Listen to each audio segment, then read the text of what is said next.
Servus und ganz herzlich willkommen zu Schlagschuss, dem offiziellen Podcast von NHL.com.de. Heute Episode Nummer 46 und das mit dem Weltenbummler Stefan Ustorf, erneut mein Line-Mate am Mikrofon. Grüß dich Stefan, wo bist du gerade? Hi Ruppi, du wirst lachen, zurzeit bin ich in Nürnberg. Bin heute aus Zürich nach Nürnberg gefahren, mache meine Wäsche und fliege morgen früh nach Nordamerika. Das Leben eines Stefan Ustorf. Genau. Punkt. Wir sind kurz vorm Stanley Cup Finale, Stefan. Das heißt, nach der WM ist vor dem Cup-Finale, da geht die Spannung auf jeden Fall nochmal sprungartig nach oben. Für euch die kurze Inhaltsangabe. Wir schauen natürlich auf die beiden ausgeschiedenen Teams in den Conference Finals, also auf die Colorado Avalanche und auf die Montreal Canadiens. Dann natürlich der intensive Blick auf das Stanley Cup Finale, auf die Carolina Hurricanes und die Vegas Golden Knights. Und last but not least pfeffern wir wie immer 6 saftige Schlagschüsse ins Mikrofon zur Lage der Liga. Auch heute wieder mit bunten Themen. Ja, kann ich schon ein bisschen was spoilern, weil immer die Frage kommt, was nehmt ihr denn diesmal rein? Eine Naschkatze haben wir heute, einen Agitator in Berlin und mehr verrate ich nicht. Also lasst euch einfach mal überraschen. Stefan, wir schauen auf die Conference Finals. Allen voran, wer hätte das gedacht? Sweep, aber nicht für die Colorado Avalanche, sondern dagegen. Vegas zieht die Serie mit 4:0. Die Gründe für das Aus, ganz klar die Sturmflaute für mich. Die gefürchtete Offensive hat in der kompletten Serie 1,75 Tore pro Spiel geschossen und hatte ein Powerplay von 10%.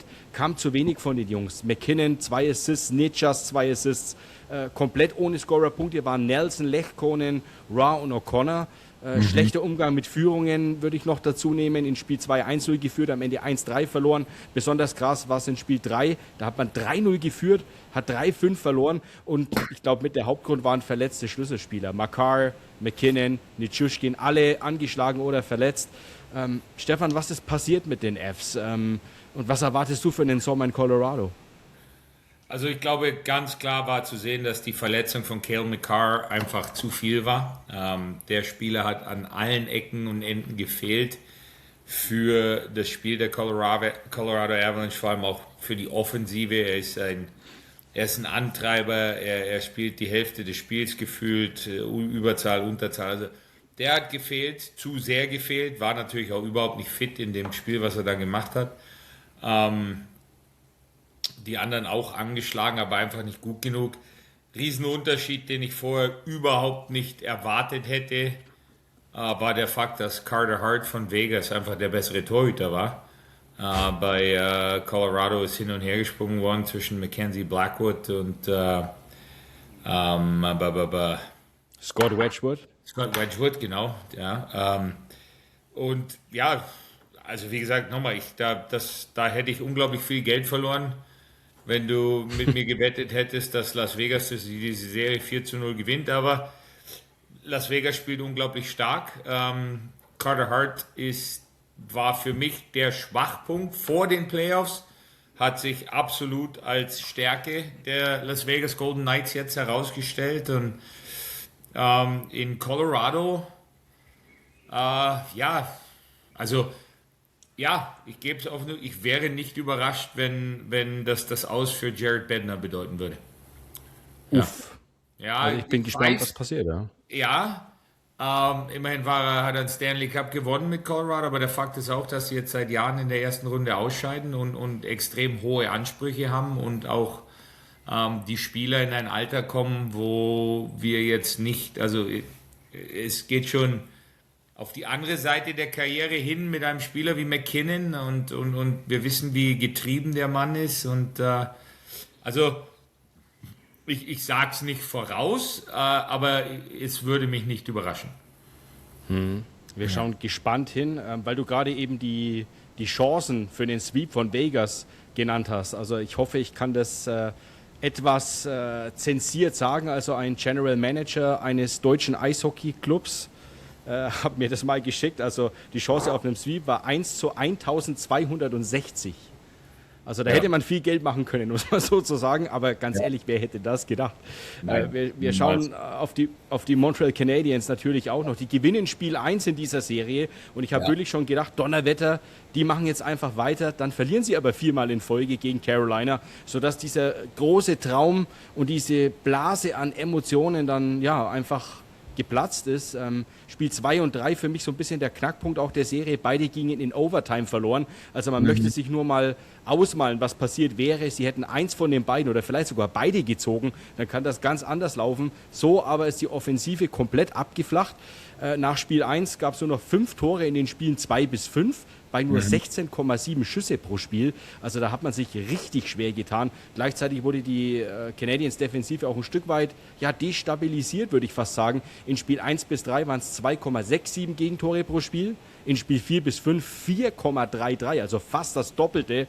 Und ich fand auch, einer der Gründe für das Aus war, dass einfach viele Spieler nicht mehr draufpacken konnten. Wir haben über Alex Newhook in den letzten Ausgaben gesprochen. Das Playoff-Monster so ein bisschen für Montreal. 1 Assist, kein Tor. Ebenfalls torlos Nick Suzuki, 3 Assists. Jake Evans als Zweitlinien-Center, 2 Assists. Das war dann zu wenig. Und wenn ich ehrlich bin, schau dir Spiel 2 bis 5 an. Demidov, Newhook, Slavkovsky, Suzuki.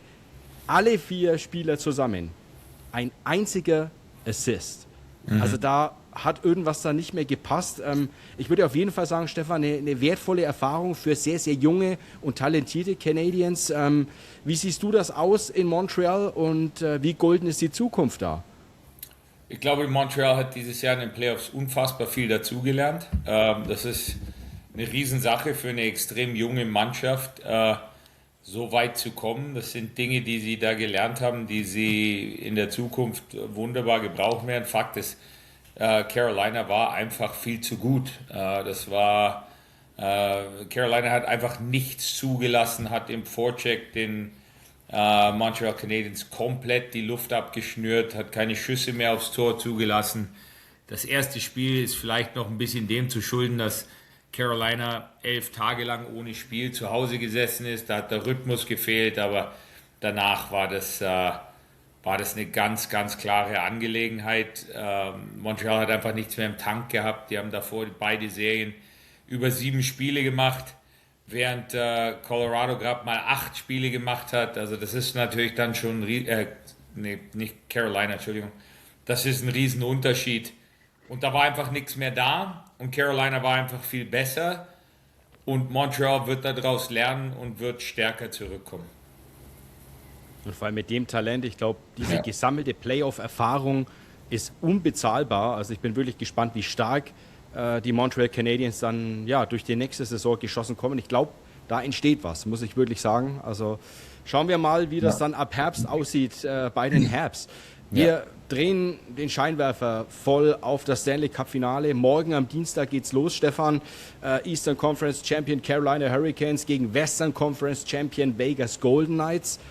Wie groß ist die Vorfreude bei dir auf dieses Stanley Cup Finale 2026? Ja, es ist ein Stanley Cup Finale, von daher ist die Freude natürlich groß. Fakt ist, es sind 2 Mannschaften, die ich nicht mag. Aber also Carolina war im Osten dieses Jahr einfach die beste Mannschaft, hat auch in den Playoffs absolut dominiert. Vegas habe ich in 100 Jahren nicht gesehen, dass die so weit kommen, muss ich ganz ehrlich zugeben. Ich meine, das ist eine Mannschaft, du darfst nicht vergessen, die hat 7 Spieltage vor Schluss ihren Trainer rausgeschmissen oder 10 Spieltage vor Schluss. Das machst du ja eigentlich nur, wenn du das Gefühl hast, dass du völlig verloren bist und dann zu erwarten, dass ein neuer Trainer innerhalb von 7 oder 8 oder 9 regulären Saisonspielen etwas so umkrempeln kann, dass du damit ins Finale kommst, habe ich nicht kommen sehen. Ist auch kein gutes Zeichen für alle Trainer, die glauben, sie sitzen fest im Sattel. Da kannst du auch noch 5 Spieltage vor Schluss rausfliegen, obwohl deine Mannschaft die Division gewinnt. Also es ist alles sehr konfus, zeigt aber einfach wieder, dass die Las Vegas Golden Knights skrupellos sind und das machen, was sie für richtig halten. Und der Erfolg gibt ihnen recht. Ich meine, sie sind wieder im Stanley Cup Finale zum 3. Mal in ihrer Geschichte, die gerade mal jetzt 9 Jahre alt ist oder 10. Ja, seit 2017. Ja, also Die machen alles richtig. Da können wir uns alle drüber aufregen, so viel wir wollen, dass sie unfair sind und gemein sind. Aber das ist denen völlig wurscht und sie haben recht. Um das Ganze so ein bisschen in Eissorten auszudrücken, Stefan, das machen wir ja immer recht gerne. Der Vanilla-Effekt, wie du ihn nennst, wäre dann Carolina. Ich glaube, du hast nichts per se gegen die Mannschaft, aber es fehlt so ein bisschen Superstars und sie spielen im Kollektiv. Ich kann dir nicht sagen, was es ist mit Carolina. Es ist auch nicht, es sind auch die Spieler, die dort spielen, sind alles, die sind gut, die sind sehr, sehr respektabel, die machen hervorragende Arbeit. Ich finde, Rod Brind'Amour war immer ein Spieler, dem ich sehr, sehr gerne zugeschaut habe. Vielleicht sind es die Trikotfarben, ich weiß es nicht, aber irgendwas an dieser Mannschaft. Ich kann mich nicht für Carolina begeistern und ich weiß nicht warum. Es gibt keinen Grund dafür. Im Gegenteil, sie haben mehr als den Respekt verdient für das, was sie leisten.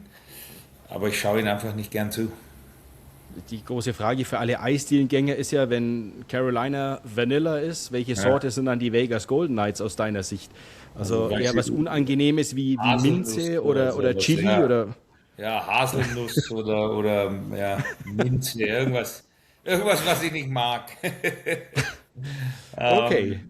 Ja gut, aber also bei Las Vegas, da sind es dann mehr so Kleinigkeiten wie jetzt zum Beispiel der Umgang mit Bruce Cassidy. Und du weißt, Bruce war ein ehemaliger Mannschaftskollege von mir, also ein Kumpel von mir. Und ja, ich finde das halt einfach nicht fair in dem Sinne oder schön, wenn du einen Trainer rausschmeißt, ihm dann aber verbietest, sich einen neuen Job zu suchen.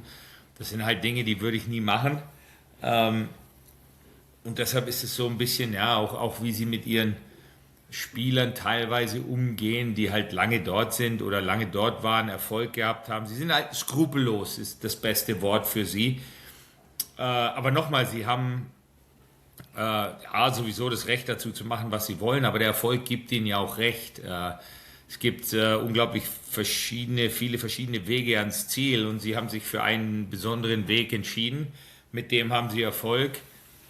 Glaube nicht, dass es zu viele Leute gibt, die das genauso machen würden, aber nochmal, der Erfolg gibt ihnen recht. Und was jetzt das Eishockey an sich angeht, ist das völlig in Ordnung. Das ist eine Mannschaft, die spielt super, den schaue ich gern zu. Die spielen auch hart, die spielen gutes, ich will jetzt nicht sagen altmodisches, aber geradeaus Nord-Süd-Eishockey, haben mit Jack Eichel und Mitch Marner und William Karlsson wirklich Leute, denen ich gern zuschaue. Also es ist eine sehr, sehr gute Mannschaft.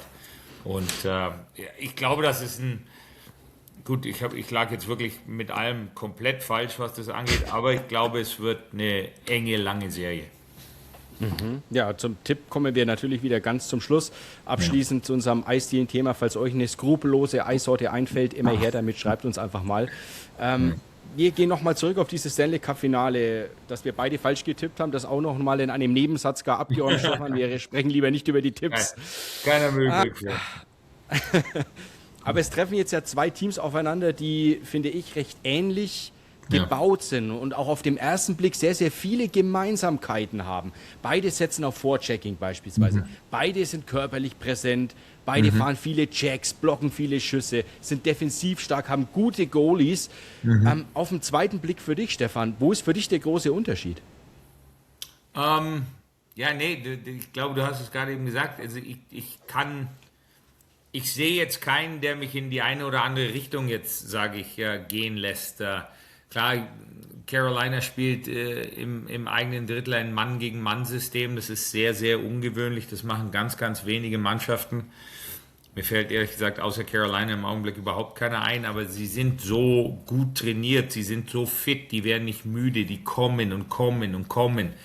Auch beim Vorcheck, das ist erdrückend, die laufen dich zu Tode und sind intensiv und alles. Und Vegas ist eine Mannschaft, die vielleicht ein bisschen mehr Talent hat, würde ich jetzt sagen, mit Marner, mit Eichel, mit Stone, aber die, glaube ich, schlittschuhläuferisch nicht so stark ist wie Carolina. Ich glaube, Carolina ist die bessere schlittschuhläuferische Mannschaft, die schnellere Mannschaft.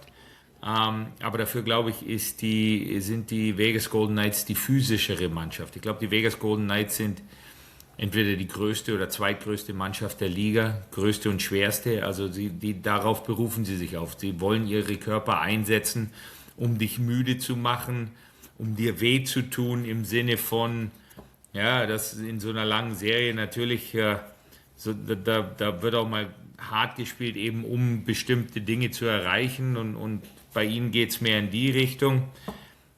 Deshalb erwarte ich eigentlich eine extrem intensive Serie, was das angeht. Das glaube ich schon auch. Lass uns das Ganze mal ein bisschen auffächern und in die Mannschaften selbst reinschauen. Gerne auch in die Mannschaftsteile einfach mal. Beginnen wir mit dem Sturm bei Carolina. Ich muss einfach wieder 3 Namen ziehen, die haben wir in den letzten Episoden eigentlich immer gezogen. Aber ich kann einfach nicht verstehen, dass die nicht nachlassen. Also, dass die weiter so gut und konstant performen. Und ich spreche von Taylor Hall, 16 Scorerpunkte, Logan Stankoven 12 Scorerpunkte und Jackson Blake 15 Scorerpunkte. Ja. Die scoren einfach weiter und weiter. Zusammengerechnet haben die schon 19 Tore geschossen, 43 Punkte gesammelt und 6 Spiele mit Siegtreffern entschieden. Also die sind ja nicht nur, dass sie die Empty Netter machen, sondern die schießen ja auch die wichtigen Tore auch noch. Was ist das Geheimnis von diesem Trio? Warum sind die plötzlich so stark? Warum hatte die keiner auf dem Zettel und warum kann sie keiner bremsen? Ja, das ist, warum, ist schwierig. A, hast du natürlich eine andere erste Reihe im Kopf mit Seth Jarvis, mit Aho und Svechnikov. Und wenn du dann auf die Aufstellungen schaust, dann geht dein erster Gedanke, was die erste Reihe angeht, immer zu Aho als Mittelstürmer. Logan Stankoven ist jetzt nicht wirklich der prototypische zweite Reihe NHL-Mittelstürmer, allein von der Größe her und alles. Aber manchmal sind es einfach Situationen, wo sich 3 Spieler finden, die sich gegenseitig hervorragend ergänzen. Jeder kennt seine Aufgabe in der Reihe. Ich glaube, Jackson Blake und Taylor Hall sind beides hervorragende Schlittschuhläufer, die gerne vorchecken, die vorne reingehen, die den Körperkontakt suchen. Taylor Hall spielt extrem hartes Eishockey in diesen Playoffs, fährt alle seine Checks zu Ende und dadurch kreieren sie diese Scheibenverluste beim Gegner, und Stankoven ist dann derjenige, der meistens der dann aufs Tor schießt auch, und es funktioniert einfach. Sie ergänzen sich super miteinander. Sie spielen ganz offensichtlich sehr gerne miteinander, und ab und zu läufst du in solche Situationen, wo eine Reihe einfach in den Playoffs über sich hinauswächst. Keiner kann dir wirklich sagen, warum das so ist, aber sie haben halt einfach jetzt eine Chemie gefunden, die funktioniert. Stankoven alleine schon 9 Hütten gemacht, also der Mann ist torgefährlich. Jetzt ist es so, im Eastern Conference Finale haben sich endlich auch die vermeintlichen Stars der Mannschaft ein wenig mehr in den Fokus spielen können. Ich rede von Nikolai Ehlers, also in der Serie 2 Tore, 5 Scorerpunkte, 1 Game-Winning-Goal. Svechnikov, auch ein Game-Winner, 2 Tore, 4 Scorerpunkte. Jarvis, mein Gott, was für ein Name, 2 Tore, 4 Scorerpunkte, und Aho auch, 1 Tor, 3 Scorerpunkte, 1 Game-Winning-Goal. Also die waren vorher so ein bisschen überraschend unter dem Radar, haben sich jetzt aber gerade rechtzeitig reingespielt. Jetzt ist Carolina eine Mannschaft, die übers Kollektiv kommt. Wie wichtig ist es, dass jetzt eben auch bei diesen Spielern in diesem entscheidenden Moment der Knoten geplatzt ist? Ja, extrem wichtig. Ich meine, wenn du wirklich eine Chance haben willst, im Endeffekt den Stanley Cup zu gewinnen, dann brauchst du etwas von allem. Und es gibt ja diese schöne Aussage, deine ersten 2 Reihen bringen dich ins Stanley Cup Finale und deine 3. und 4. Reihe gewinnen dir das Finale. Und jedes Jahr, wenn du dir dann den Stanley Cup Champion anschaust und die Mannschaft analysierst, sind es dann oft auch eben Spieler, die du vorher überhaupt nicht auf dem Schirm gehabt hast, die dann den großen Unterschied ausmachen in entscheidenden Spielen. Und das ist natürlich bei Carolina im Augenblick die Situation, dass sie sehr viele Spieler haben, die das tun können. Und was halt noch dazu kommt, Entschuldigung, ist, dass sie Spieler haben, von denen du es eigentlich im Vornherein schon erwartet hättest, die es aber bis jetzt noch nicht getan haben, was sie noch umso gefährlicher macht. Ja. Schauen wir auf die Vegas-Offensive. Für mich, wie du schon gesagt hast, mit mehr Superstar-Power und auch sonst überzeugender. Das zeigen zumindest die Zahlen. Zweitbeste Playoff-Offensive, starkes Powerplay mit 23,9%. und auch enorm viel Tiefe. Ich meine, du musst dir nur mal überlegen, da sitzen Stanley Cup Champions wie ein Riley Smith und ein Brandon Saad einfach auf der Tribüne in der Pressbox, weil sie es nicht in den Kader schaffen. Also das ist unglaublich und gleichzeitig hast du eben diese absoluten Ausnahmespieler wie einen Mitch Marner im Toronto vom Hof gejagt, in Vegas plötzlich ein gefeierter Held, der ist Playoff-Topscorer. Was glaubst du, wie viel Trotz ist bei ihm da aktuell dabei und wie sehr beflügelt er auch diese Monsterreihe von Vegas mit Brett Howden und William Karlsson? Ja, wie viel Trotz ist dabei? Ja, er wird dir sagen, gar keiner. Er wird sagen, das Thema habe ich abgeschlossen. Bei mir geht es nur um die Vegas Golden Knights. Ich glaube, dass im Augenblick kein wirklicher Trotz dabei ist, dass er sich auf das konzentriert, was er zu tun hat. Sollten die Vegas Golden Knights den Stanley Cup gewinnen und Mitch Marner gewinnt die Conn Smythe Trophy für den MVP, dann wird er trotz da sein. Dann wird er auch mal abends bei sich zu Hause so ein bisschen lächeln und sagen, okay, gut. Es ist schon eine interessante Situation, dass ein Spieler, dem eigentlich grundsätzlich in den letzten 10 Jahren nachgesagt worden ist, dass er, wenn es drauf ankommt, eben nicht da ist, jetzt so eine Playoffs spielt und es zeigt ja einfach auch ab und zu, dass das Umfeld extrem wichtig ist. Logischerweise. Er muss, es ist nicht so, dass wenn er jetzt mal in 3 Playoff-Spielen nichts macht, dass dann sofort jeder mit dem Finger auf ihn zeigt, sondern es sind eben andere Leute da mit Jack Eichel, mit Dorofeev. Brett Howden hat 10 Tore gemacht in 16 Spielen. Du hast Shane Theodore, Mark Stone, Thomas Hurdle. Da sind schon richtig gute Spieler dabei. Dann hast du für die 4. Reihe noch Leute dazugeholt an der Trade Deadline wie Nick Dowd, die anderen Rollen übernehmen können. Und es ist einfach eine hervorragende Mischung und der Druck ist eben nicht nur bei Mitch Marner oder wie es in Toronto halt war bei Mitch Marner, bei Austin Matthews und Michael Nylander, sondern der Druck hier ist auf viele Schultern verteilt und auch auf Schultern verteilt, die diesen Druck haben wollen. Jack Eichel will in dieser Position sein und William Karlsson hat einen Stanley Cup gewonnen und Mark Stone hat einen Stanley Cup gewonnen. Das sind alles Leute, die kennen diese Situation und sie wollen in dieser Situation sein und ich glaube, das hilft Mitch Marner ungemein. Ja, mit Mark Stone ist ja nicht nur ein wichtiger Power Forward jetzt zurückgekehrt während der Western Conference Finals Serie, sondern auch noch der Kapitän, der damit wieder die Brücke übernimmt. Und man muss ja wirklich sagen, und wie? 2 Spiele hat er jetzt gemacht seit der Verletzung, 2 Tore, 1 Assist, also 3 Scorer-Punkte. Du hast eben schon gesagt, er hat die Mannschaft 2023 schon zum Stanley Cup geführt in Vegas. Wie stark gibt dir so ein Spieler, der zurückkommt, jetzt einen Push? Ich meine, der spielt in der Reihe mit Thomas Hertl. Das ist eigentlich auch Wahnsinn, sowas in der 3. Reihe rumlaufen zu haben. Aber nochmal, wie groß ist der Push für eine Mannschaft, wenn ein Führungsspieler, ein Schlüsselspieler und dann auch noch dein Kapitän wieder zurück an Bord ist? Der ist sehr groß. Du freust dich einfach, wenn deine besten Jungs bereit sind zu spielen, wenn sie gesund sind. Und nochmal, Mark Stone, es gibt nichts, was in diesem Finale passieren wird, was Mark Stone noch nicht gesehen hat. Der kann helfen damit. Der war schon in allen diesen Situationen und so einen Spieler dann zurückzukriegen, wenn er 100% fit ist, ist Gold wert für eine Mannschaft wie Vegas. Wir müssen über Jack Eichel und seine Reihe auch noch sprechen. Für mich nicht ganz so fancy wie die von Marner. Also die sorgen so für die absoluten Highlight-Clips. Aber ich finde, gerade diese erste Reihe erledigt unfassbar gute und harte Arbeit auch in beide Richtungen. Also so, definitiv auch nach hinten. Ich rede von, wie gesagt, Jack Eichel. Ich rede von Dorofeev, der so ein bisschen die Sniper-Rolle einnimmt. 10 Tore schon gemacht. Aber wir wollen auch Ivan Barbashev nicht vergessen, der die Reihe komplettiert, der aufräumt. 83 Hits in den Playoffs 2026. Also das sind unglaubliche Zahlen. Also wie schätzt du diese vielleicht so ein bisschen im Schatten der Marner-Reihe stehende erste Reihe ein, insbesondere auch im Spiel nach hinten? Ich glaube nicht, dass sie im Schatten steht, weil sie die Reihe ist, die im Endeffekt, glaube ich, in den entscheidenden Situationen dann auf Mai stehen wird, vor allem wenn du führst. Jack Eichel hat sich in den letzten paar Jahren zu einem der absoluten Top-2-Wegecenter in der ganzen NHL entwickelt.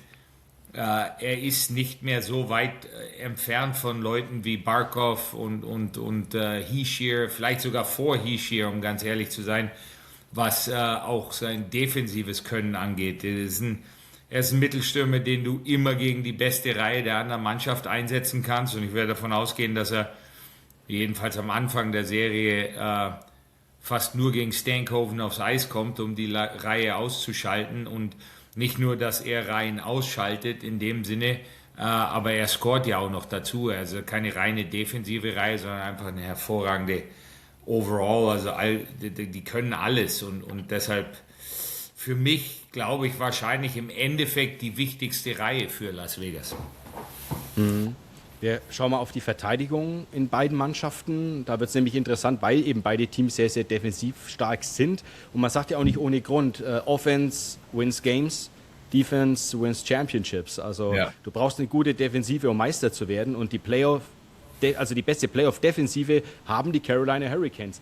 1,62 Tore im Schnitt lassen sie nur zu. Das ist ein komplett irrer Wert. Genauso wie das Penalty-Killing, 92,5%, das zweitbeste. Der größte Hebel für mich aber ist dieses Schussmanagement, was wir schon so oft angesprochen haben. Meiste Schüsse, 33,7, wenigste zugelassene Torschütze, 22,3 im Schnitt pro Spiel. Wie machen die Hurricanes das? Das ist, also vor allem auch über diesen Zeitraum. Du wirst ja irgendwann müde, verletzt, der Gegner wird besser. Wie machen die das? Mit ihren Füßen, die Laufbereitschaft, die Einsatzbereitschaft und die Laufbereitschaft. Diese Mannschaft fährt einfach sehr, sehr gut Schlittschuh, fährt sehr, sehr viel Schlittschuh und ist dadurch einfach erdrückend in ihrer Spielweise, auch mit ihrem System. Sie geben dir keinen Raum, keinen Platz, du hast keine Zeit. Wir sagen, they're smothering the opponent, die erdrücken dich förmlich mit ihrer Art und Weise. Und sind aber auch so, eben weil sie so fit sind. Ich meine, wissen wir auch alle, Fakt ist, ihr fittester Akteur ist der Trainer selber, der wahrscheinlich gefühlt am Tag 6 Stunden im Kraftraum verbringt. Und das ist ansteckend, sowas. Wenn dein 55 Jahre alter Chef sowas macht, dann arbeitest du auch. Aber sie sehen das natürlich auch im Erfolg, den sie haben. Und sie glauben an das, was sie tun. Und das ist natürlich das Größte, wenn du als Trainer den Weg vorgibst, die Mannschaft folgt dir damit und sagt, okay, wir vertrauen dir, wir machen das und dann kommt der Erfolg, dann ist es umso einfacher für die Mannschaft auch weiter in diesem System zu bleiben und hart zu arbeiten. Und sie sind eine sehr selbstbewusste Mannschaft im Augenblick. Das siehst du an ihrer Spielweise, das siehst du an den Zahlen. Nochmal, sie schießen von überall aufs Tor, aber sie lassen auch keine Schüsse zu. Freddie Anderson spielt eine unglaubliche Serie bis jetzt auch, oder Playoffs auch als Torhüter, und sie sind erdrückend einfach in ihrer Spielweise. Aber ist es so einfach? Sie laufen einfach mehr und sind bereit, die Wege zu gehen. Aber das sind doch eigentlich Grundtugenden, Stefan. Ja, also Laufeinsatz kannst du von jedem erwarten. Na, musst du von jedem erwarten.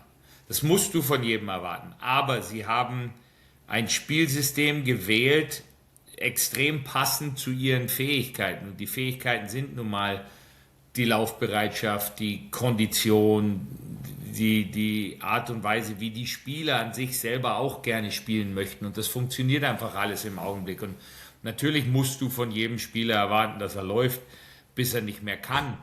Aber es funktioniert ja als Gruppe, als Einheit. Sie gehen gemeinsam die Wege, die sie gehen müssen. Es ist jeder, der so läuft, und deshalb funktioniert es im Augenblick. Du hast den 100%igen Buy-in, also jeder ist voll an Bord und glaubt an alles, was sie tun. Und wenn du das hast, dann bist du extrem schwer zu schlagen. Wir müssen über einen Verteidiger nochmal gesondert reden, vielleicht sogar über zwei. Keandre Miller von den Hurricanes mit plus 14. Ich weiß, du magst diese Statistik nicht so sehr, Stefan, aber es ist der beste Wert in den Stanley Cup Playoffs 2026. 27 Checks, 18 Blocks. Enorm zuverlässig, was du in keiner Statistik eigentlich ablesen kannst. Spielt gute Schläger, taucht auch in keiner Statistik auf. Macht kaum Fehler, taucht auch in keiner Statistik auf. Und vorne auch in Ordnung. 8 Assists, noch kein Tor, okay. Aber für mich spielt er unfassbar komplett, und jetzt spielt er noch zusammen mit Sean Walker. Und er hat eine plus 13 Statistik, er hat 42 Checks und 21 Blocks. Also frisst auch Gegner und Pucks auf. Wie siehst du Keandre Miller, wie siehst du Sean Walker und wie schwer ist es als Stürmer, wenn du auf dieses Tandem zuläufst? Keandre Miller spielt das beste Eishockey seiner Karriere zum jetzigen Zeitpunkt. Er ist ein Spieler, der immer sehr viel Potenzial gehabt hat, der immer vor allem extrem gute schlittschuhläuferische Fähigkeiten gehabt hat. Der kann laufen, der ist schnell, der das aber immer nie konstant genug gezeigt hat in New York bei den Rangers, dadurch ein bisschen in Ungnade gefallen ist und jetzt einfach eine Organisation und eine Mannschaft gefunden hat, die genau das, was er am besten kann, von ihm haben will und lässt ihn das machen. Und das, wie gesagt, er ist das perfekte Puzzlestück, was sie gebraucht haben für ihre Defensive. Er spielt sensationell gutes Eishockey, für seine Verhältnisse eigentlich mehr, auch als man hätte erwarten können zum jetzigen Zeitpunkt in der Karriere. Und er hat den perfekten Partner für sich gefunden in Sean Walker, der genauso gut Schlittschuh läuft, der genauso einen hervorragenden ersten Pass spielt. Wie gesagt, vor allem in der defensiven Zone, wenn du Mann gegen Mann spielst, brauchst du Verteidiger, die Schlittschuh laufen können. Und das können beide und deshalb funktioniert es. Läuft also für Keandre Miller, sowohl beruflich, wenn man so will, auf dem Eis, als auch privat. Ist jetzt kurz vor den Finals auch noch Vater geworden. Gibt da wirklich super süße Fotos auch im Internet mit ihm auf der Spielerbank mit seinem Neugeborenen. Also ja, läuft für Keandre Miller. Ich bin gespannt, was für Finals er spielen wird.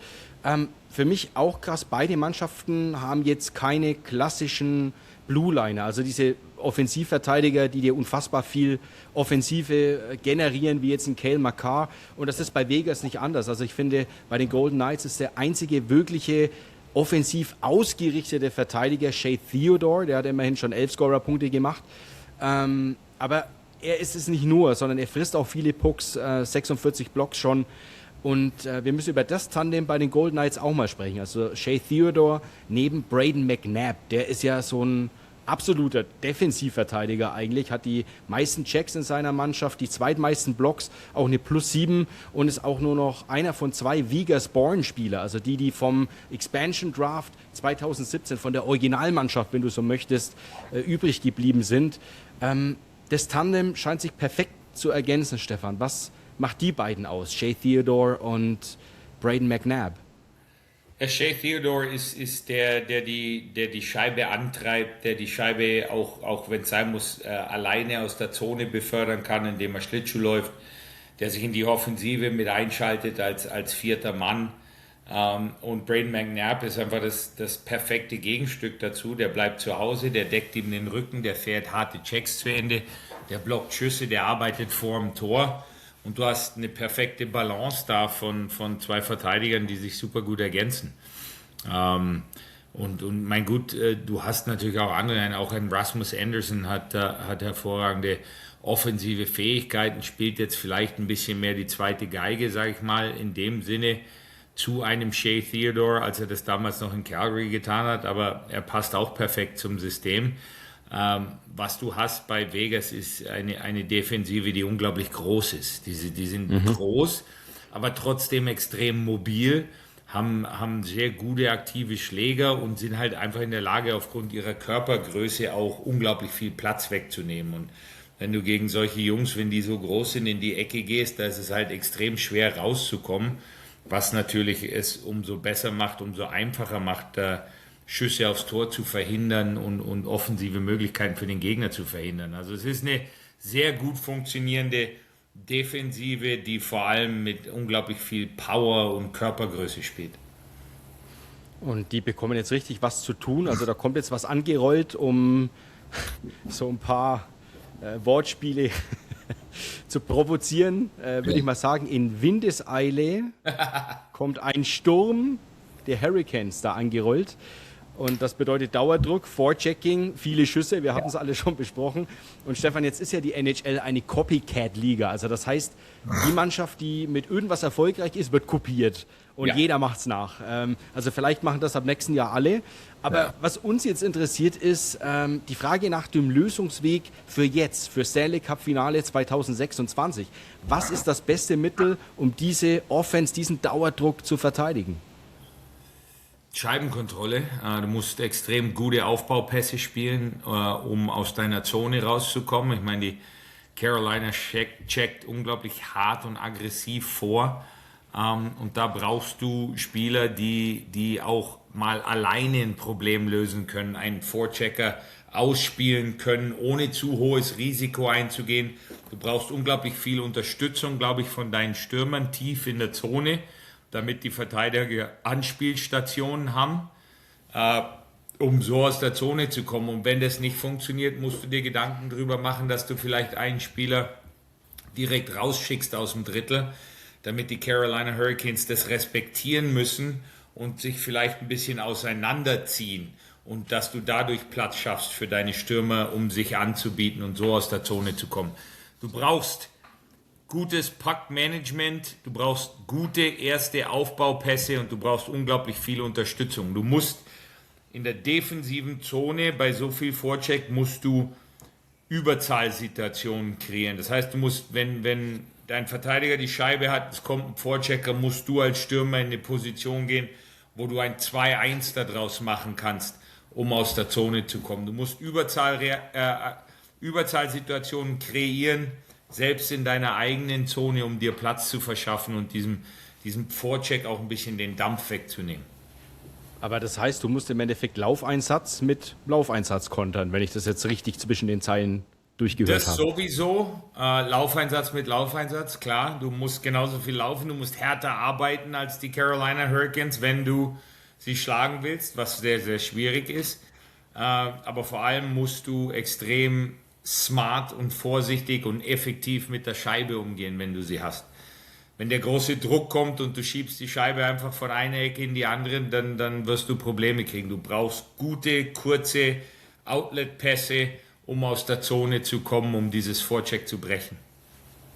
Dann schauen wir auf die Jungs, die ja hoffentlich richtig Druck bekommen, nämlich die beiden Torhüter. Es geht zwischen die Pfosten und da haben wir wirklich auch ein Duell der Extraklasse für Carolina. Frederik Andersen, 13 Spiele, 12 Siege, 3 Shutouts, 1,41 Goals against, 93,1% Fangquote, High Danger Save Percentage, einer meiner absoluten Lieblingsstatistiken, 85,7%, also auch stark. Und ich habe auch da eine Schwachstelle gefunden und das ist der High Slot, also Schüsse aus dem hohen Slot, also etwas aus der Distanz, da kommt er nur auf 79,3% Fangquote. Auf der anderen Seite Carter Hart, Vegas, 16 Spiele, 12 Siege, kein Shutout, 2,22 Goals against Average, 92,4% Fangquote, eine bessere High Danger Save Percentage, knapp mit 87,3. Und die Schwachstelle bei Carter Hart ist auch der High Slot, 79,5% Fangquote und auch rechts vor dem Tor aus Stürmersicht, da hat er nur eine Fangquote von 80%.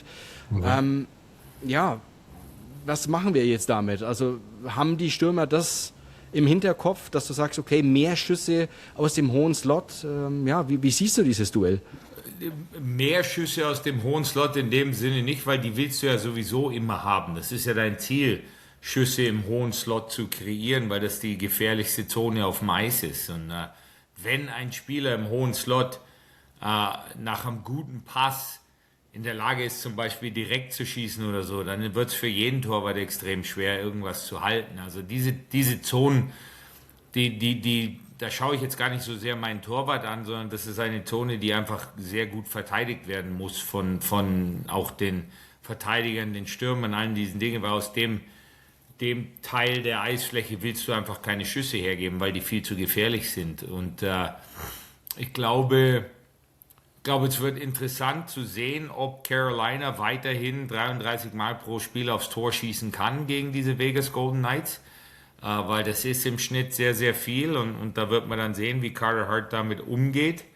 Auf der anderen Seite hast du bei einem Mann-gegen-Mann-System in der defensiven Zone von Carolina natürlich die Situation, wenn du extrem gute technisch versierte Spieler hast bei Las Vegas, die ihre 1-gegen-1-Situation gewinnen können, dann haben sie eigentlich mehr Platz, auch direkt zum Tor zu gehen, weil alle anderen 4 konzentrieren sich auf ihren direkten Gegenspieler.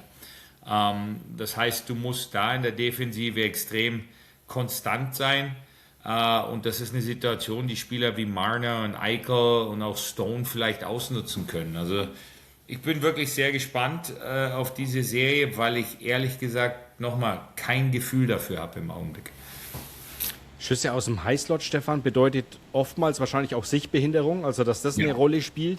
weil es eben eine größere Distanz zum Tor ist. Jetzt ist ja vor allen Dingen Vegas eine Mannschaft, die konsequent vorm Tor einparkt. Sie haben auch die Spieler dazu, groß, schwer, die sich nehmen. Für dich so ein bisschen jetzt, nachdem ich diese Schwachstellen so ein bisschen rausgearbeitet habe, ein kleiner Vorteil für Vegas aufgrund der Spielweise?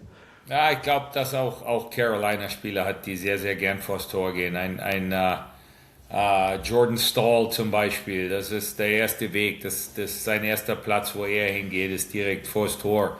Ein Seth Jarvis nimmt normalerweise die Sekunde, wo er auch nur einen halben Meter Platz hat, den direkten Weg zum Tor. Also das ist, das hast du gerade eben auch bei der Weltmeisterschaft gesehen.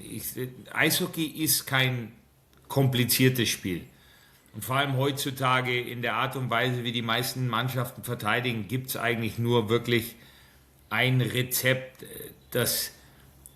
von dem du davon ausgehen kannst, dass du damit am meisten Chaos schaffen kannst. Und das ist, wenn du die Scheibe von hinterm Tor an die blaue Linie beförderst, aufs Tor schießt und dann Verkehr hast. Und da passieren einfach die meisten gefährlichen Dinge und beide Mannschaften sind sehr gut mit diesem Ansatz und beide Mannschaften haben die Körpergröße und die technischen Fähigkeiten dafür und deshalb komme ich wieder zurück, dass ich sehe einfach eine sehr intensive Serie mit unglaublich vielen harten Zweikämpfen in den Ecken vorm Tor, viele geblockte Schüsse, alle diese Dinge. Ich sehe kein Spiel, wo es hoch und runter geht mit 3-2, 2-1 Situationen, 4-3 Situationen.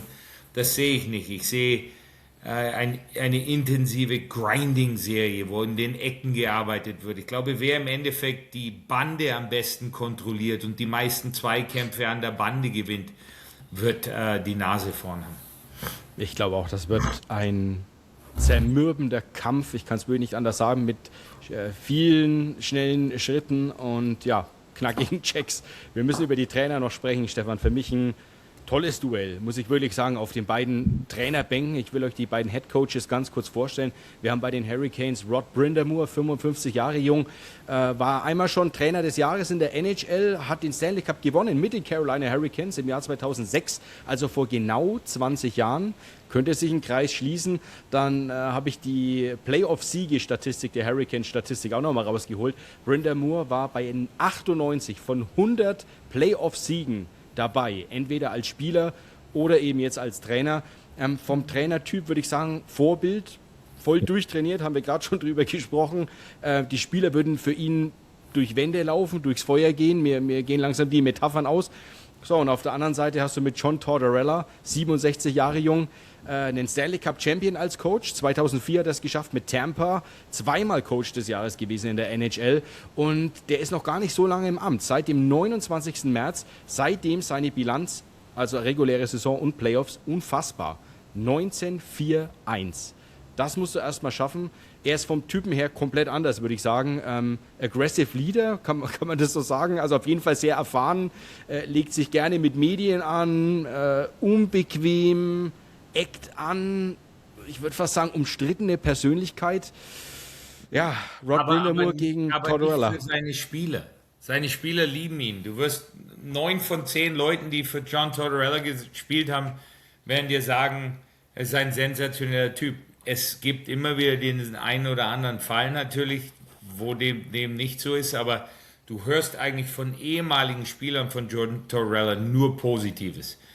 In der Art und Weise, wie er mit den Jungs umgeht. Dieses Anecken zum Beispiel mit den Medien, ja, da geht es hauptsächlich darum, dann die Aufmerksamkeit von den Spielern abzulenken, so dass die Medien sich auf ihn konzentrieren und seine Jungs in Ruhe arbeiten können. Ich meine, dafür hat er die ganze Erfahrung, deshalb macht er sowas. Er ist halt natürlich, das sind beides Coaches, die einfach verstanden haben, dass du heutzutage, nochmal, das habe ich glaube ich auch schon öfter gesagt, es gibt ja auf dem Level keine schlechten Trainer mehr. Da weiß ja jeder alles. Es gibt kein System, was er dir nicht erklären kann. Es gibt keine Überzahl, was er dir nicht aufzeichnen kann, keine Unterzahl, alle diese Dinge. Es geht darum, wie er die Menschen behandelt oder wie die Menschen behandelt werden. Es geht darum, wie er wie jeder von diesen beiden Trainern in der Lage ist, seine Mannschaft am selben Strang ziehen zu lassen. Und das können beide sehr, sehr gut. Rod Brind'Amour ist ein Trainer, der im Endeffekt eigentlich alles von dir verlangen kann, weil das alles Sachen sind, die er selber auch so gemacht hat. Ja, wenn du ein Eishockeyspieler bist und du beschäftigst dich mit Rod Brind'Amour, dann siehst du einen Spieler, der 90, 100 Punkte im Jahr gemacht hat, aber trotzdem mit einer 60% Bully-Quote Schüsse geblockt hat, gefightet hat, wenn es sein musste, Checks zu Ende gefahren ist und grundsätzlich der fitteste Spieler war, weil er gearbeitet hat wie ein Tier. Wenn der von dir verlangt, dass du den extra Meter gehen sollst, dann macht er das, weil er den extra Meter früher selber gegangen ist. Und das ist dann auch wieder ansteckend. Und klar, funktioniert es nicht immer bei jedem. Und es wird auch Spieler geben aus der Vergangenheit, die für ihn gespielt haben, die sagen können, nee, geht nicht. Aber jetzt im Augenblick hat er halt wieder, genauso wie John Tortorella, einen Weg gefunden, dass die Mannschaften an sich glauben, dass sie an den Trainer glauben, dass es beides verschworene Einheiten sind, die einfach ein gemeinsames Ziel im Sinn haben, nichts anderes. Und alle sind bereit für dieses Ziel alles zu tun, was nötig ist. Da kümmert sich keiner um seine Punkte, seine Tore, seine Plus-Minus-Statistik, seine Eiszeit. Das ist völlig irrelevant. Am Ende wollen beide den Cup haben und dafür sind sie bereit, alles zu tun. Und diese beiden Trainer sind bekannt dafür, dass sie es immer wieder schaffen. Rod Brind'Amour jetzt über 12 Jahre in derselben Organisation und John Tortorella bei vielen Sachen, weil er halt doch mit seiner Art und Weise dann nach einer gewissen Zeit auch vielleicht so ein bisschen die Effektivität verliert. Aber für die ersten 2, 3 Jahre ist er immer hervorragend. Ja, und wird keiner fragen, wenn er jetzt mit Vegas einen Stanley Cup nach Hause holt. Eine letzte Kategorie, Stefan, für dieses Stanley Cup Finale 26, weil es, glaube ich, auch für unsere Hörer einfach mal interessant ist, jetzt nur über das Sportliche zu sprechen, also Spieler, Trainer, Mannschaftsteile. Ich nenne die Kategorie Stadien und Standorte. Ich glaube, wir müssen einfach mal reinschauen, was erwartet die Fans denn eigentlich vor Ort? Du hast auf der einen Seite Raleigh in North Carolina, Lenovo Center, ich würde sagen eher eine unspektakuläre Stadt, aber mit sehr lauten und engagierten Fans. Manche beschreiben sie als so ein bisschen rowdyhaft, aber das ist gar nicht böse gemeint. Also grillen draußen, machen Fanfeste auf dem Parkplatz und so weiter. Und auf der anderen Seite hast du Vegas, was für mich wieder das komplette Gegenteil ist. Las Vegas, alles laut, schrill, bunt, komplette Reizüberflutung eigentlich überall, wo du hinschaust. Dann hast du die T-Mobile Arena, ich krieg schon Gänsehaut, wenn ich nur dran denke. Alleine die Bassmagazine, die da unter dem Würfel hängen, lassen den Medientisch erbeben. Es ist ein Wahnsinn. Das ist die beste Show in der Stadt, finde ich. Du hast Entertainment in jeder Sekunde, die du dir vorstellen kannst. Also die gehen es irgendwie ganz anders an. Jetzt ist aber die große Frage, wie siehst du Städte und Stadien und was glaubst du, welchen Einfluss könnten die aufs Finale haben? Also wenn irgendjemand einen Einfluss aufs Finale haben könnte, dann glaube ich eher an die Fans der Carolina Hurricanes, die so ein bisschen mehr in die europäische Ecke gehen. Die sind sehr laut während des Spiels auch. Sie feuern an. Die Caniacs, die hatten damals ihren Storm Surge nach den Spielen, wo mit den Fans gefeiert worden ist. Das war damals mehr oder weniger, glaube ich, die erste Mannschaft, die in der NHL sowas gemacht hat. Und wie du schon sagst, die Fans sind 5, 6 Stunden vor dem Spiel auf dem Parkplatz, grillen, feiern, trinken Bier, werden laut. Das ist mehr dieses College-Flair, was die haben in Raleigh, North Carolina mit ihren Fans, die einfach gefühlt mehr involviert sind als die Fans in Vegas. In Vegas ist es die Show, in Vegas ist es das Drumherum, die Lichter, die Musik, die Schausteller vor dem ersten Bulli, die da Drachen töten und was weiß ich alles, was da dazugehört. Und es ist was komplett anderes. Es ist sehr, sehr amerikanisch in dem Sinne und die Leute lieben das. Aber ob das jetzt einen großen Einfluss auf den Gegner hat oder auch auf die eigene Mannschaft in dem Sinne, was Motivation angeht, wage ich zu bezweifeln. Also da sehe ich dann eher, dass die lauten Fans, die wirklich eigentlich nur fürs Eishockey da sind, sage ich jetzt mal, dass die dann vielleicht doch eher Einfluss aufs Spiel nehmen können. Ich bin gespannt, weil was Vegas halt auch sehr, sehr gut versteht, ist, die Fans laut zu machen. Also die haben ganz viele Einspieler, die dich abholen, wo du sagst, jetzt muss ich einfach aufstehen und mitmachen. Und ich muss auch mal aufräumen mit dem Gerücht, dass das ein Touristenclub ist, also dass da nur Touristen hinkommen. Also das ist nicht so. Die haben eine unfassbar leidenschaftliche und treue Fanbase aus der Umgebung von Las Vegas. Also ja, das sind absolut. Die Einheimischen. Aber wie authentisch ist der Lärm, wenn er dir vorgeschrieben wird, im Gegensatz zu Carolina, wo er authentisch kommt aufgrund der Situation auf dem Eis. Es sind verschiedene Dinge. Nochmal, wir reden hier Stanley Cup Finals. Ich glaube, weder die eine noch die andere Fangemeinschaft und Halle wird einen Einfluss auf die Serie haben. Dafür sind die Jungs viel zu profihaft. Ich sage es auch ganz offen. Ich glaube auch, dass der Heimvorteil inzwischen völlig überschätzt ist. Jeder fliegt mit dem Charter, ist früh genug da, schläft in einem 5-Sterne-Hotel, isst das beste Essen. Also im Gegenteil, ich glaube, das ist ja fast schon ein Vorteil, wenn du auswärts spielst, hast du keine Kinder zu Hause, du hast keine Nachbarn, du hast keine Leute, die zum Spiel kommen wollen, um die du dich kümmern musst, für die du Tickets besorgen musst. Alle diese Dinge fallen raus. Und wenn du auswärts bist, kannst du dich nur auf dein Spiel konzentrieren. Und das sind alles so Kleinigkeiten, die oft auch eine Rolle spielen. Jetzt wird's ernst, Stefan. Immer wenn ich sage, die Saisonserie war, dann kommt gleich ein Tipp oder wird einer verlangt. 2:0 für Vegas. Zweimal getroffen, die beiden Teams. Vegas hat beide Spiele gezogen, also die Saisonserie gesweept. Ja, und jetzt sind wir bei der alles entscheidenden Frage, wer oder was macht den Unterschied und wer wird Stanley Cup Champion 2026? Deine Prognose, Stefan? Wenn ich jetzt eine Münze hätte, würde ich eine Münze schmeißen, weil ich habe keine Ahnung. Ich weiß es nicht. Ich sehe beide Mannschaften als sehr, sehr auf Augenhöhe an. Ich sehe keinen wirklichen Vorteil bei der einen noch der anderen. Beide Mannschaften haben hervorragende Playoffs gespielt bis zum jetzigen Zeitpunkt, sind in absoluter Topform. Auch gesundheitsmäßig ist nicht viel los bei beiden Mannschaften. Mir fällt jetzt keine große Verletzung für einen Schlüsselspieler ein.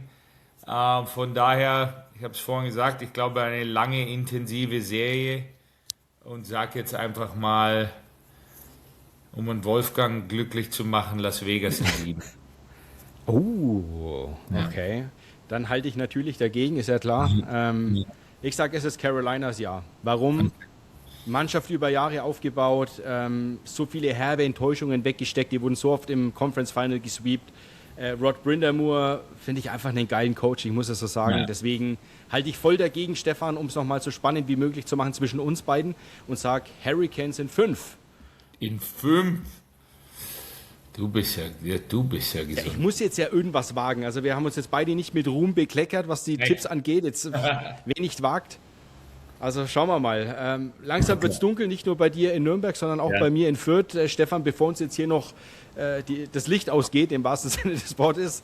Und wir hocken ja auch beide auf gepackten Koffern. Geht ja morgen früh, wir werden uns am Flughafen treffen, glaube ich. Geht es ja direkt rüber in die Staaten.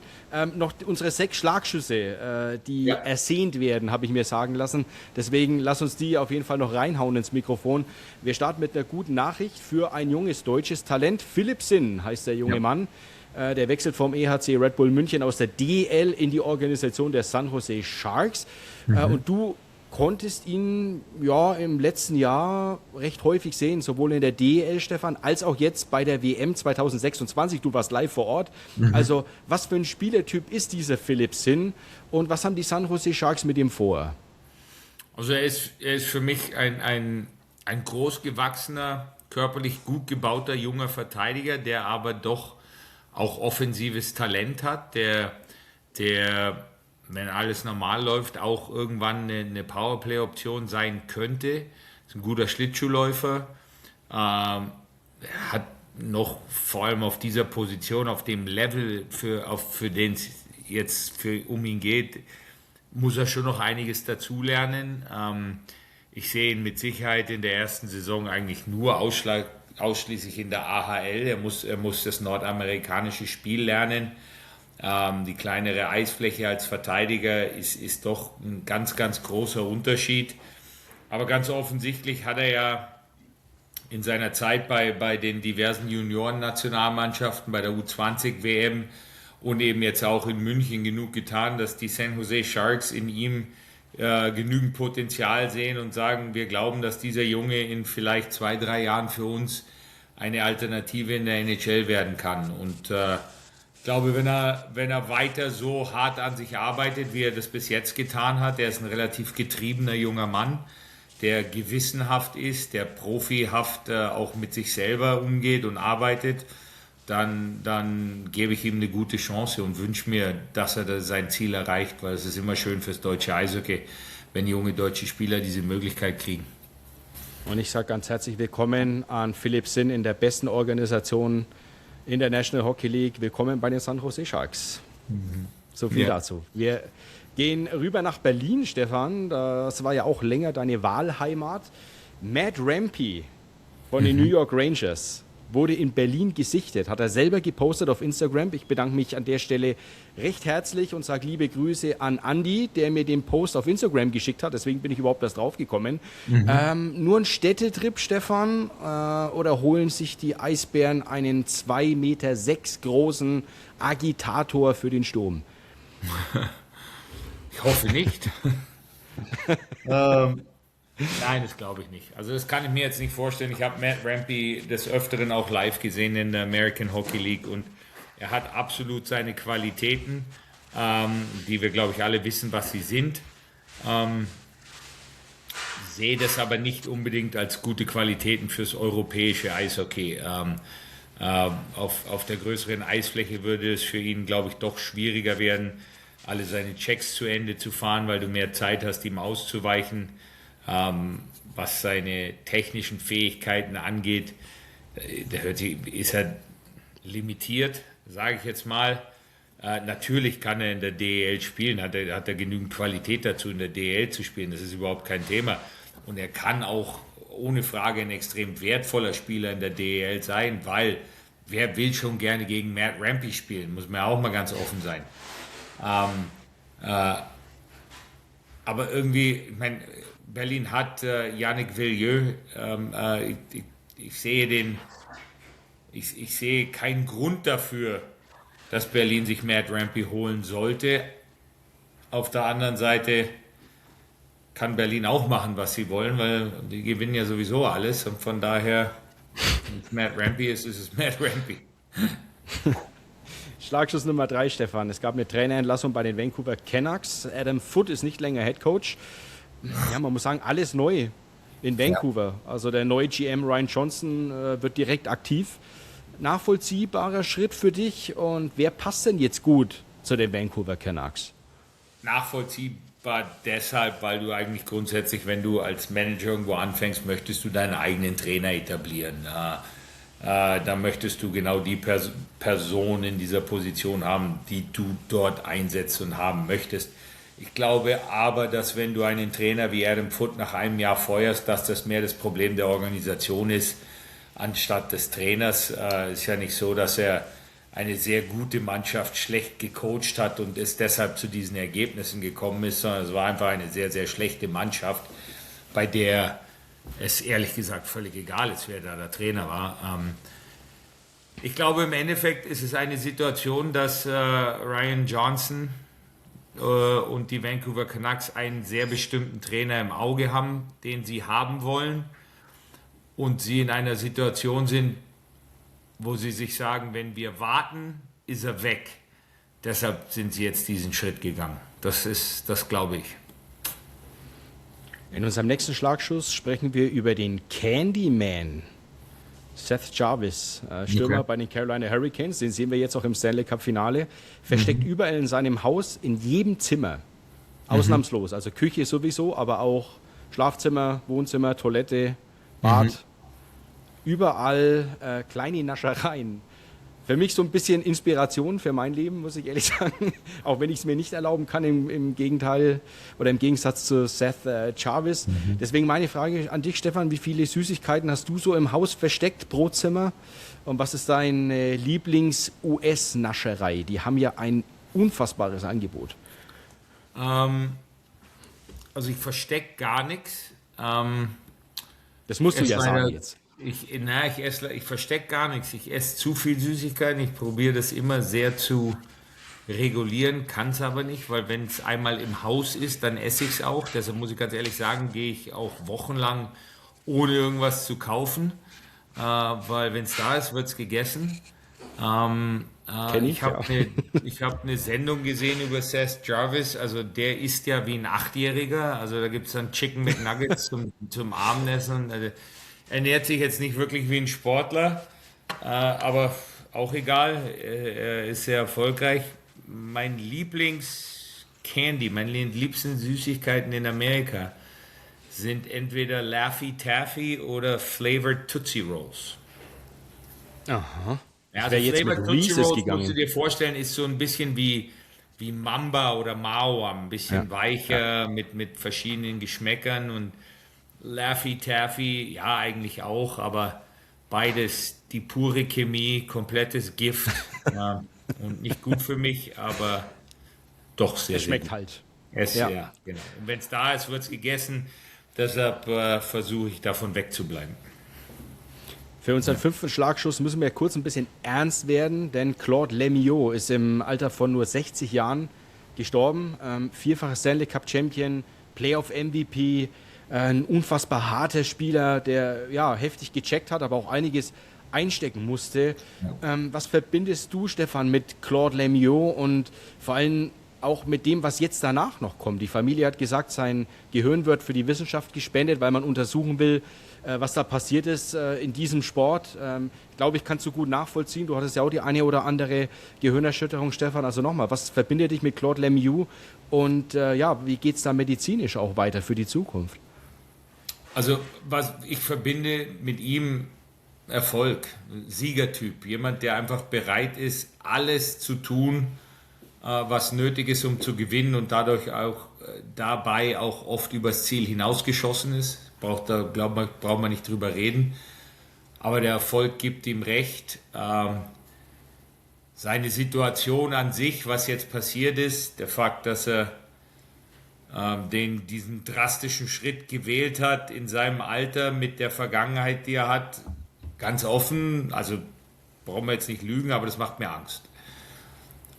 Das macht mir Angst aufgrund dessen, dass es halt viele Parallelen gibt auch und auch nicht nur bei ihm und mir jetzt, aber bei vielen Spielern aus dieser Zeit eben von uns, die wir ja einfach nicht gut genug auf uns aufgepasst haben und es ist halt eine Situation auch, wo du jetzt, wenn du über ihn, wenn du hörst, wie die Leute über ihn reden, niemand hat es kommen sehen. Er war ein erfolgreicher Spieleragent, er war ein erfolgreicher Geschäftsmann mit einem Möbelgeschäft. Er war vierfacher Familienvater, er war Großvater, er war seit 35 Jahren verheiratet. Kein Mensch hat kommen sehen, was jetzt passiert ist und es ist doch so gekommen und das macht mir Angst, gebe ich offen zu.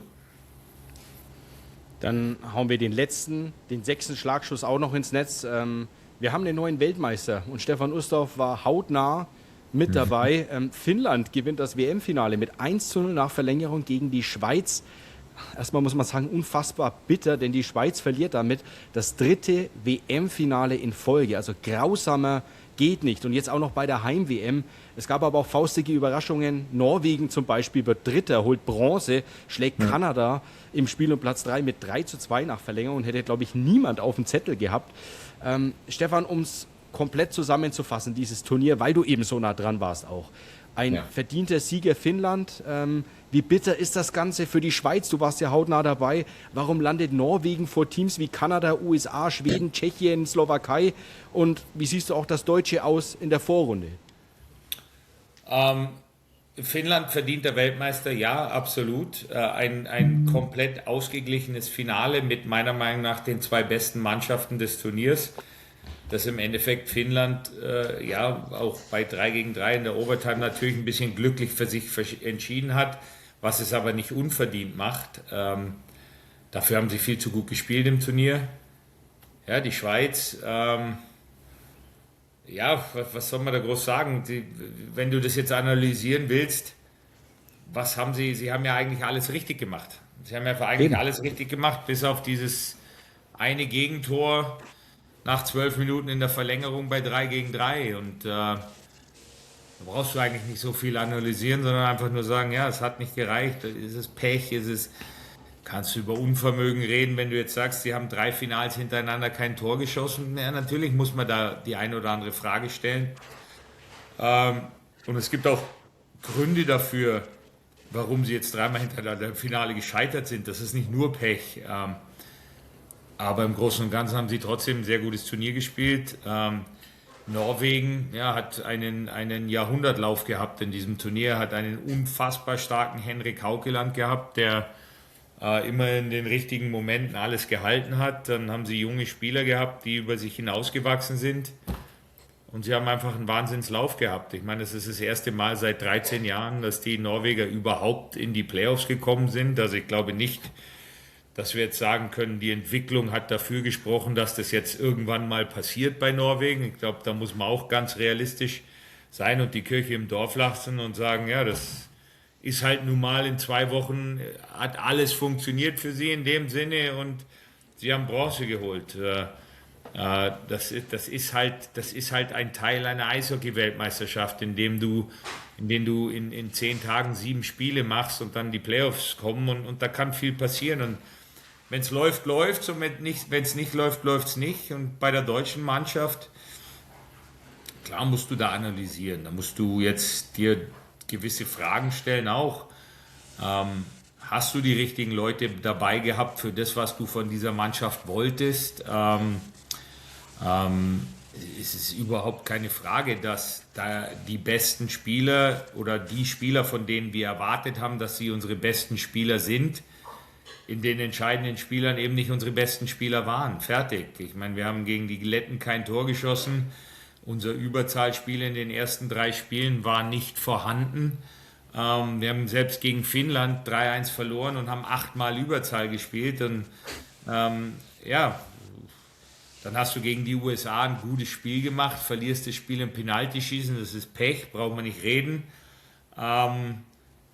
Aber im Endeffekt glaube ich, also jetzt auf Ergebnisse gegen Ungarn, Großbritannien und Österreich braucht man nicht wirklich eingehen. Das sind die Spiele, die wir gewinnen müssen, fertig aus. Also das ist mir auch wirklich egal, ob dann einer kommt und sagt, ja schau, unser Überzahlspiel im Turnier war bei 20%. Ja, das ist mir völlig wurscht. Das war in den entscheidenden Spielen einfach zu schlecht. Und in diesen Spielen brauche ich meine Überzahl, brauche ich meine besten Spieler, brauche ich offensive Durchschlagskraft und alle diese Dinge. Und die haben wir nicht gehabt. Und jetzt muss man sich die Frage gefallen lassen beim DEB. Ist die Nachricht noch die richtige? Sind die richtigen Spieler dabei? Was machen wir falsch oder machen wir etwas falsch, dass zu viele Spieler aus Nordamerika absagen? Klar war es eine Olympiasaison, kein Thema, aber das hat bei der Schweiz auch keinen gestört. Da sind auch alle gekommen. Und wenn Sidney Crosby nach einer Olympiasaison und einer NHL-Saison und einer Playoff-Runde genügend Gas im Tank hat, um bei einer Weltmeisterschaft mitzunehmen, dann sage ich ganz offen, gibt es für mich keinen deutschen Spieler, der, wenn er nicht verletzt ist, sagen kann, oh, das ist mir jetzt einfach ein bisschen zu viel. Aber das weiß ich eben nicht. Das sind Dinge, die kann ich nicht beantworten, die können nur die Verantwortlichen beantworten. Und wir müssen halt uns einfach Gedanken machen, was können wir anders machen für die Zukunft, weil der Fakt ist ja auch, gewinnst du das Penaltyschießen gegen die USA, bist du im Viertelfinale. War es deshalb ein besseres Turnier? Weiß ich jetzt nicht. Dann war es eigentlich, wenn wir mal ganz ehrlich sind, war es genau dasselbe Turnier. Ja, dann spielst du im Viertelfinale gegen Kanada, 9 von 10 Mal verlierst du das Spiel, dann ist das Turnier halt da vorbei. War es dann ein besseres Turnier? Glaube nicht wirklich. Und das sind halt, wie werden wir konstanter, wie kriegen wir es hin, konstanter immer unsere besten Spieler dabei zu haben und was wollen wir von den Spielern, die wir zu so einer Weltmeisterschaft bringen, im Endeffekt auch wirklich haben? Was ist die Rollenverteilung? Was sind die Stärken und die Schwächen einzelner Spieler und setzen wir sie auch wirklich so ein, dass diese Stärken mehr zum Vorschein kommen als vielleicht ihre Schwächen? Das sind Fragen, die wir uns oder die sich der DEB jetzt stellen muss in ihrer Analyse und dann bin ich gespannt, was die Ergebnisse sind. Ja, ich glaube, das sind wir tatsächlich alle. Ich bin mir auch relativ sicher, dass was passieren wird. Vielleicht auch sogar, dass was passieren muss.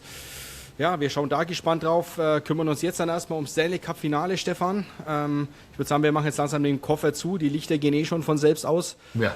Naja, und dann bis in, ich weiß nicht, 6 Stunden am Flughafen. Sehen wir uns morgen früh am Flughafen. So ist es, so muss das sein. Vielen lieben Dank für deine Expertise. Wie immer, Stefan, wir sehen uns dann nach dem Stanley Cup Finale hier auf dieser Bühne wieder. Ja. Bis gleich, sage ich mal, Stefan. Und Alles euch, klar. Servus, macht's gut. Bis gleich, ciao.